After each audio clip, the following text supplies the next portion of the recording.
This is The Process Shot. I'm Michael. I'm stuck in a haunted movie theater, and I've seen I Want You Back, a new romantic comedy from director Jason Orley. It's the story of two 30-somethings, Peter and Emma, whose lives are changed when their respective lovers decide to break things off, further learning how quickly they've been able to move on. Meeting by chance in their workplace and confiding in each other, the two become friends. One night, they come up with a plan. They will enter and interfere with the new relationships, with Peter becoming a friend to Emma's ex, and Emma trying to steal the new boyfriend of Peter's ex, with the long-term hope that doing so will end these new love affairs and send them back into Peter and Emma's arms, just as life had always intended. Of course, as the movie goes on to show, what you think may be what is supposed to happen may not actually be what you need. Or something like that, at least.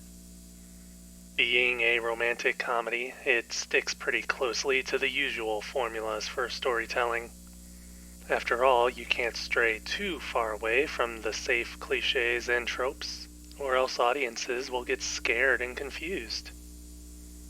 As such, this movie is pretty loaded with conventional rom-com story ideas, changing up the actual events, of course, but sticking to the usual paths being taken by characters and the overall chain of events.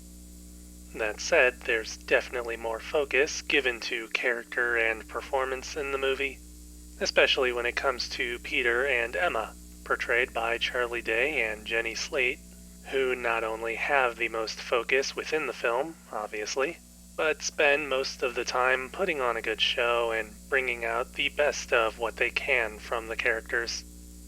Admittedly, they could have had a bit more of their development shown rather than outright told to us in conversation, but at least they have more to them beyond the hyper-focus on their relationship status. Still, most of the development happens in dialogue, which usually comes after some other unrelated scene of comedy antics, and overall, what we learn doesn't really affect the ongoing story all too much. Anyways, I Want You Back is pretty plain outside of that.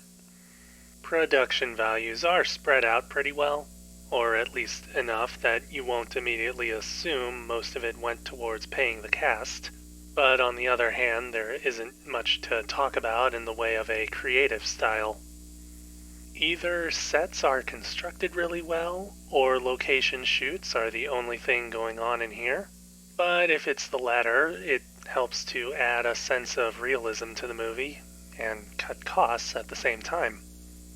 Cinematography is pretty standard, keeping things flat and visible, and despite being a comedy, rarely ever framing anything for comedic effect.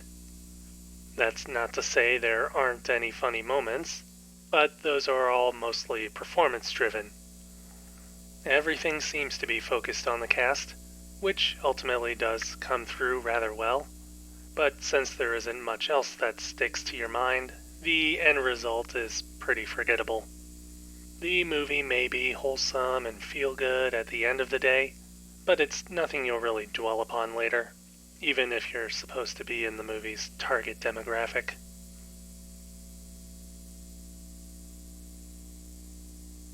I Want You Back. Jason Orley, 2022. 3 stars. I wouldn't say to avoid it, but it's a lukewarm recommendation from me. Like, I won't stop you from seeing it, but there's better out there.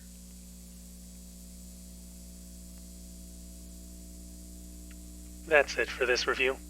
If you liked it, leave a like. If you have something to add, leave a comment. Subscribe to the channel for more reviews. Yeah, this movie definitely has a target demographic, and I'm pretty sure I'm within it. I don't like what that implies.